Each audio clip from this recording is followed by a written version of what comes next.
ఈరోజు మనం MS వర్డ్లో insert ట్యాబ్లో పేజెస్ గ్రూప్ గురించి నేర్చుకుందాం. అయితే ఎంఎస్ వర్డ్ ఓపెన్ చేయడానికి సెర్చ్ బాక్స్లో మీరు వర్డ్ అని టైప్ చేసి కూడా మీరు ఓపెన్ చేయొచ్చు. వర్డ్ అని రాసి ఎంటర్ కొట్టగానే మీకు వర్డ్ అనేది ఓపెన్ అవుతుంది. ఇట్లా బ్లాంక్ డాక్యుమెంట్ క్లిక్ చేయగానే ఓపెన్ అవుతుంది. ఇప్పుడు మనకేంది ఈరోజు insert tab pages group. Pages గ్రూప్లో ఫస్ట్ ఏమిటంటే కవర్ పేజ్. అంటే మనం ఒక డాక్యుమెంట్ తయారు చేసుకున్నప్పుడు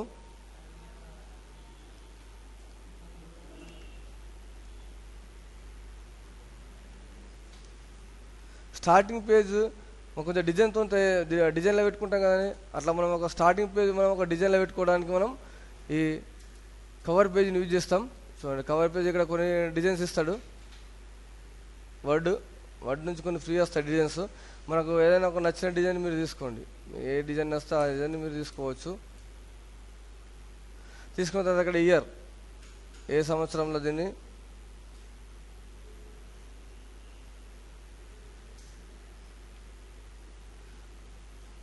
తయారు చేసినాం. డాక్యుమెంట్ టైటిల్,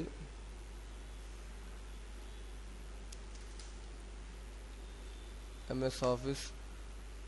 ఇంకా సబ్ టైటిల్ ఉంటే కూడా సబ్ టైటిల్ ఇవ్వచ్చు. ఇది ఎవరు రాసింది అంటే కూడా మీరు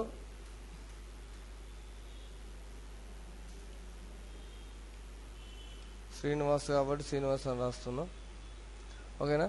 ఈ విధంగా మనం ఎంట్రీ చేసుకోవచ్చు. అయితే ఇక్కడ ఈ టెక్స్ట్ కరెక్టే ఉంది, ఓకే. మనం రాసేది ఎంఎస్ ఆఫీస్ 2007 రాసిన వాడి పేరు కూడా కరెక్టే. కానీ ఇది ఈ డిజైన్ మీకు నచ్చలేదు అనుకోండి, ఏం చేయొచ్చు, మనం వేరే డిజైన్ మనం సెట్ చేసుకోవచ్చు. ఒకవేళ ఈ ఫోటో నచ్చకుంటే, ఓన్లీ ఫోటో నచ్చకుంటే కూడా మీరు ఫోటోని తీసేసుకొని వేరే ఫోటో పెట్టుకోవచ్చు. మీరు పిక్చర్కి వెళ్ళేసి సార్ దీన్ని డీడీ చేద్దాం. నచ్చకుంటే డీడీ చేసేసి ఇక్కడ కర్సర్ పెట్టేసుకొని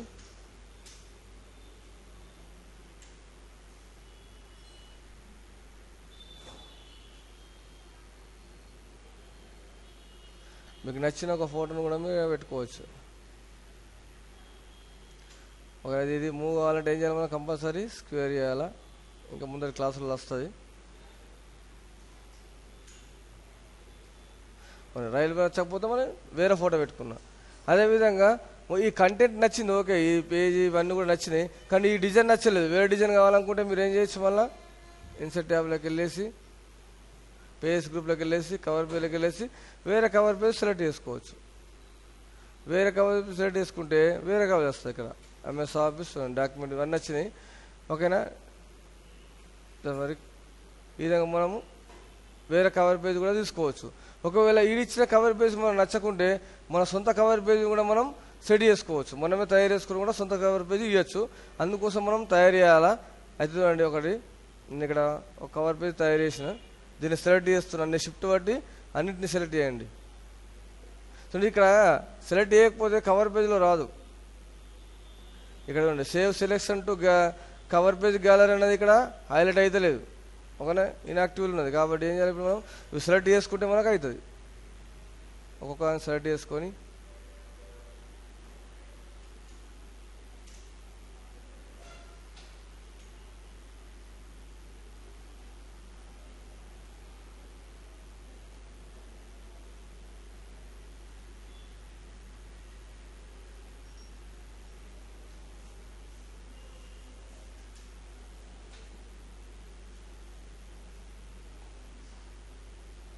ఓకేనా, ఇవన్నీ సెలెక్ట్ చేసుకొని ఇప్పుడు పేజెస్ గ్రూప్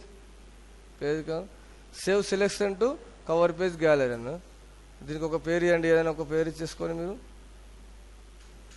ఓకే కానీ ఇందులో సేవ్ అయిపోయి ఉంటుంది. కావాలంటే మీరు ఇక్కడ చూసుకోండి.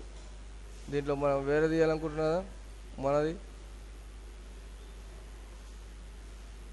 వచ్చేసింది. మనది అంటే క్లిక్ చేయగానే మన కవర్ పేజ్ వచ్చేసింది అనమాట. ఇట్లా మనం సంబంధించిన కవర్ పేజ్ని కూడా మనం సెట్ చేసుకొని పెట్టుకోవచ్చు. సేవ్ చేసేసుకుంటే అది కవర్ పేజ్లో ఉంటుంది. మనం ఎప్పుడన్నా కూడా మనం వాడుకోవచ్చు దాన్ని.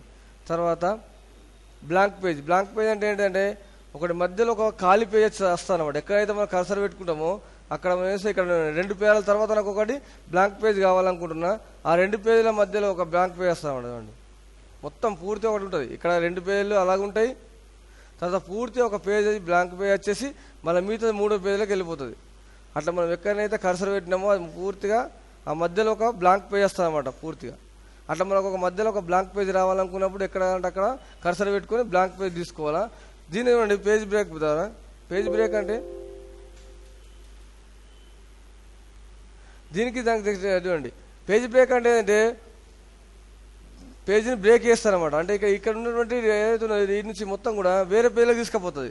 దీనికి షార్ట్ కట్కి పేజ్ బ్రేక్ కంట్రోల్ ఎంటర్. చూడండి ఇక్కడ నుంచి ఓన్లీ ఎంతమంది ఉందో అంతవరకు వేరే తీసుకుపోయింది, అంతేగాని ఇక్కడ ఇంకో కొత్త పేజ్ రాలేదు. మొత్తానికి ఒక బ్లాంక్ పేజ్ అనేది రాలేదు. మొత్తానికి ఒక బ్లాంక్ పేజ్ మధ్యలో రావాలంటే బ్లాంక్ పేజ్ తీసుకోవాలా, లేదు ఒక వేరే పేజీలకు మనకు షిఫ్ట్ కావాలనుకున్నప్పుడు బ్రేక్ కావాలన్నప్పుడు పేజ్ బ్రేక్ తీసుకోవాలా. Control enter. ఇది చాలా ఇంపార్టెంట్ అండి పేజ్ బ్రేక్ అనేది. ఎందుకంటే మనం ఇక్కడ పేజీని ఫుల్ చేసిన తర్వాత ఆటోమేటిక్గా ఇంకొక పేజ్ వస్తుంది ఆటోమేటిక్గా. మనం ఇవన్నీ కూడా అండి నేను 4 పేజీలు తీసుకోవాలి, ఒకటే పేజ్ తీసుకున్నా, ఫిల్ అయిన కొద్దీ ఇంకా మిగతా 3 పేజీలు వచ్చినాయి. అట్లా ఇక్కడ ఇంకా కొద్దిగా ఇక్కడ స్థలం ఖాళీ ఉంది రాయడానికి. అలా కాకుండా ఇప్పుడు ఇంకొక పేజ్ రావాలంటే లేదు, 5వ పేజీ లేదు ఇక్కడ. సరే ఇక్కడ చూడండి ఇక్కడ పేజ్ ఉండదు. ఇక్కడ అయితే మనం ఇక్కడ ఫుల్ చేయకముందు ఇంకో పేజ్ రాదు. అలా రావాలంటే ఏం చేయాలి, మనం కంపల్సరీ కంట్రోల్ ఎంటర్ అనే కీ యూజ్ చేసినప్పుడు మాత్రమే మనము అంటే పూర్తిగా నింపకున్నా కూడా మనం ఆటోమేటిక్గా ఒక పేజ్ రావాలనుకున్నప్పుడు కంట్రోల్ ఎంటర్ నొక్కాలా, లేదంటే పేజ్ బ్రేక్ చేయాలా.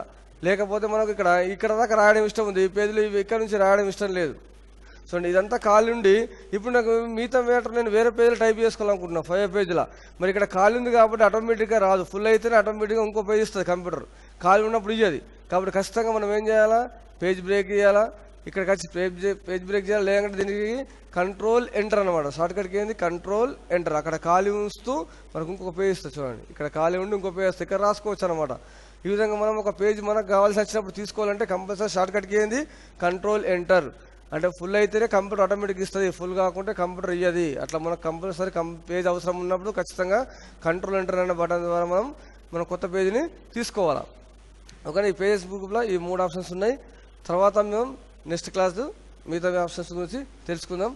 Okay, thank you very much.